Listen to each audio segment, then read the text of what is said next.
great having you on the Slice of Real Estate podcast. How's it going today? Very good. Thank you for having me, Jared. I'm super excited. Let's dive in. You and I first met at Blueprint, Right? in a crowd of people. It was a great event. First off, I want to give you the opportunity to let's start with what RE Angels is for those that maybe are not aware of it, and then kind of we can talk about your background and how it led into that after that. Sure. So, in a nutshell, RE Angels is a venture capital firm. The difference is that we are solely comprised of real estate professionals from the different verticals. So, imagine residential, commercial, construction, leasing, engineering, and so on. And we are, by our name, are different from, I would say, traditional venture because we are an angel fund. So that means that we have a dedicated capital. We basically invest as a fund, but we very hands-on as angels or as an individual angel.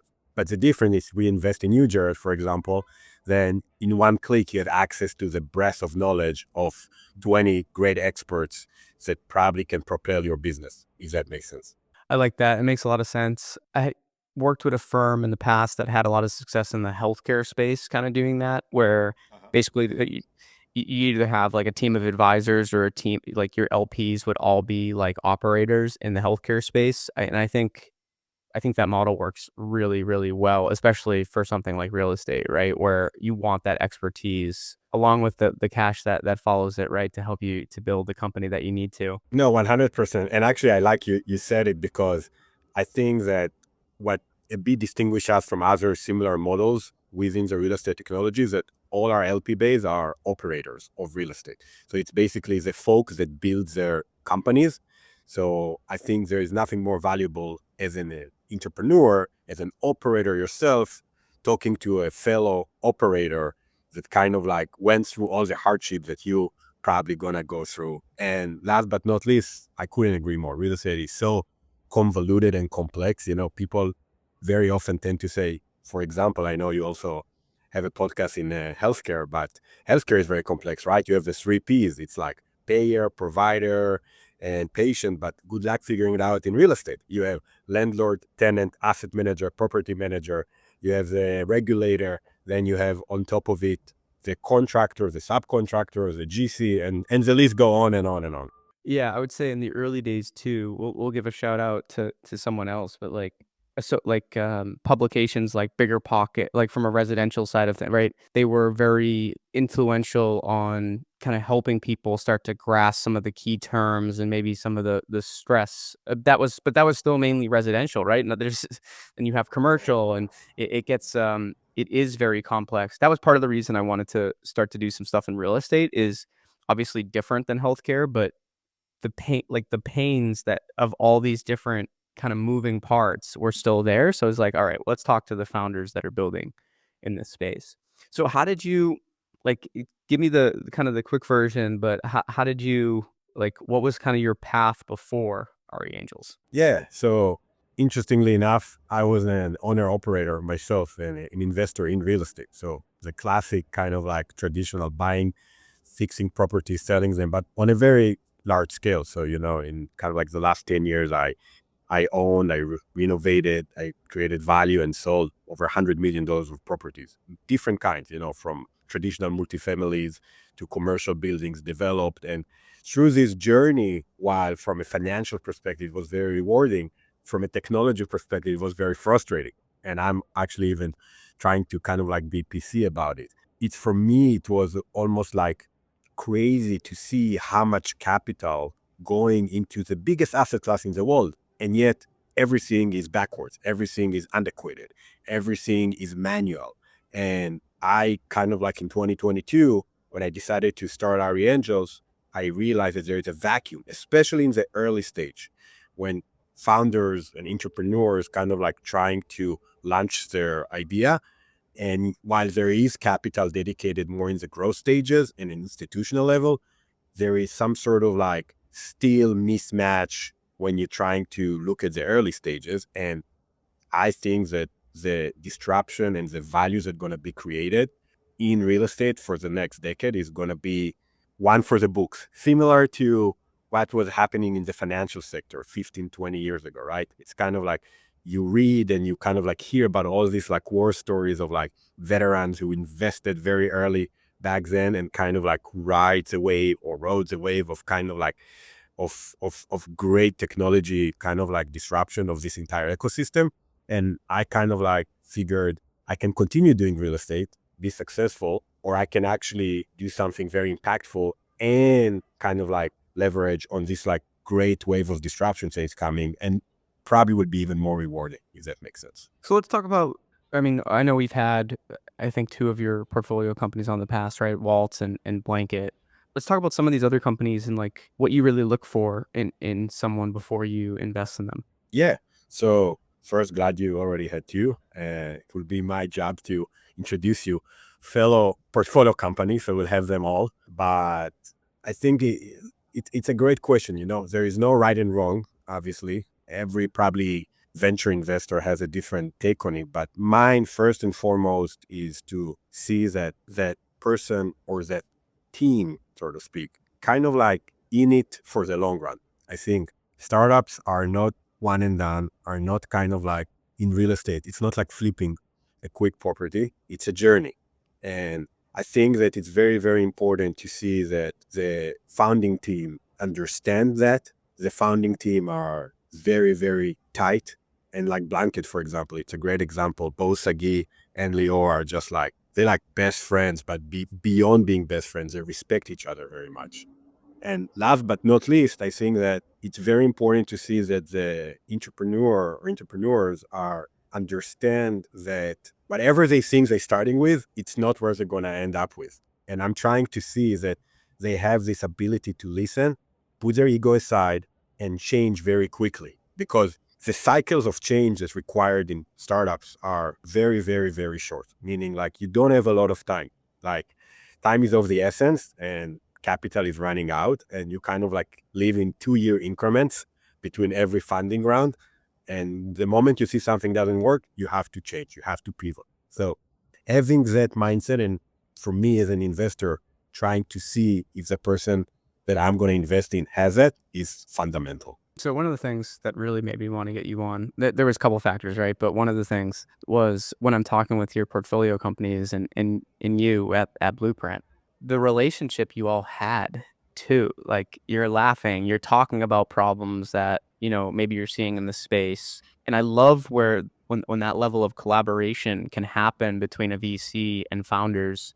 We've really seen a pivot, right? Years ago, there were so many firms that it would just be cash and, like, we're not, and now VC firms are doing more, and I think the most successful ones, right, are the ones that have the great relationship with their founders, are, there for those.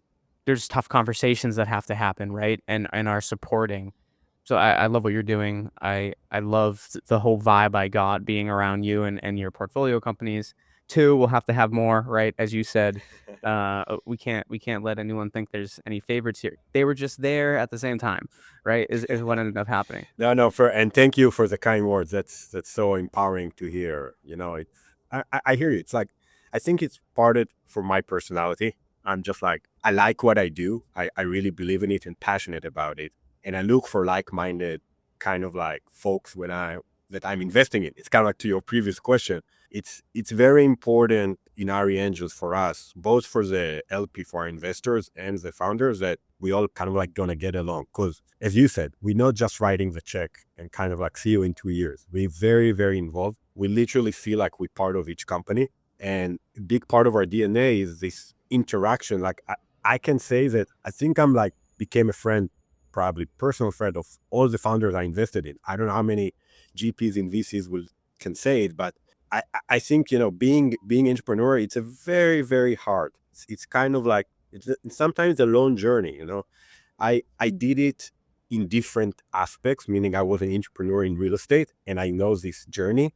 And I think that our goal in RE Angels is to create this support group, create that kind of like ecosystem. And part of what we do is also we meet very often. So we not just kind of like talk on Zooms, we meet in person twice a year, all the LPs, all the founders, and kind of like having a kind of like round tables, but like really kind of like putting everything on the table, talking about problems, trying to solve, trying to really be there and kind of like grow as a businesses together. I love it.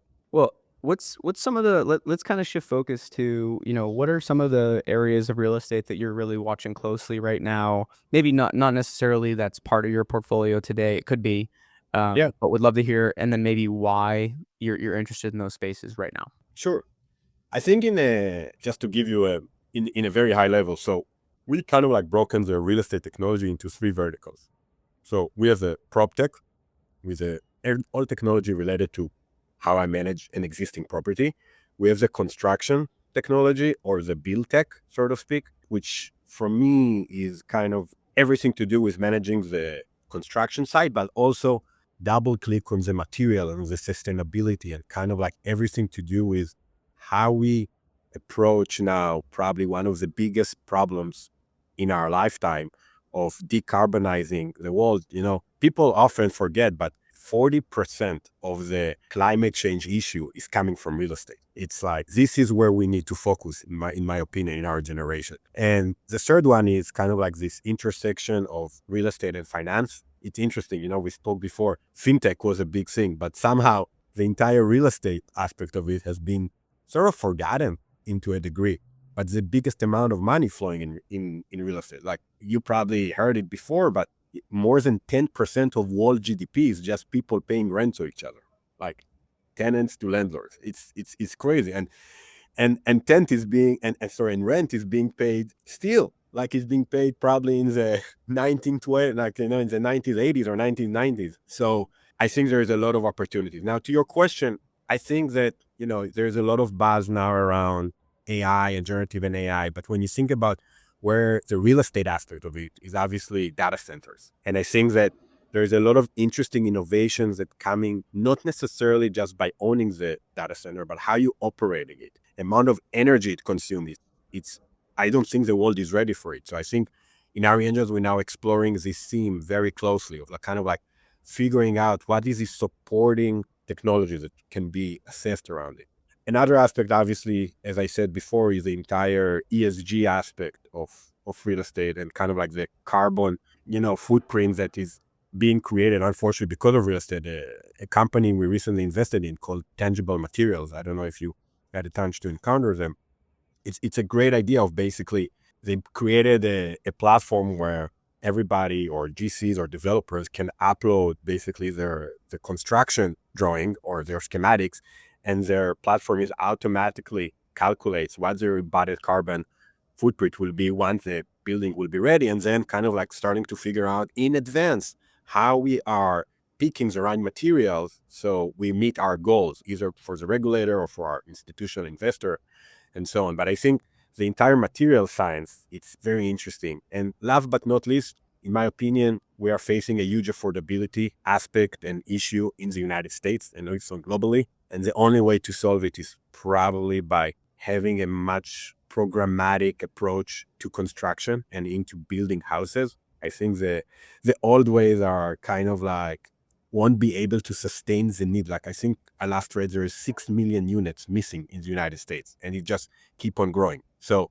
if we continue building like we're building, we'll never meet the demand. But if we like start building, and I think there was like some attempts in the past, which unfortunately didn't came through, like Katera and Vive and so on. But I think there's a lot of disruption innovations that can go into kind of like fast, accelerated way to construct new homes, if that makes sense. Last question for you before we wrap up, and then maybe what we'll do in the future is we'll add a third meeting with you and all your portfolio companies, and we'll do it on here for a conversation. That'd be fun. What's next? What's next that you're really looking forward to?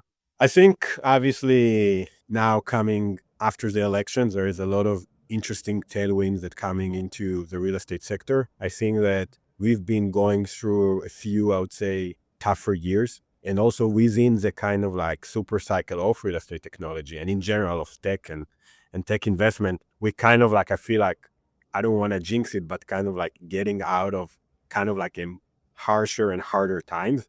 And I'm actually very positive looking forward into what the next few years gonna bring. I think there will be a lot of capital flowing into real estate, and I think there will be a lot of capital flowing into technology.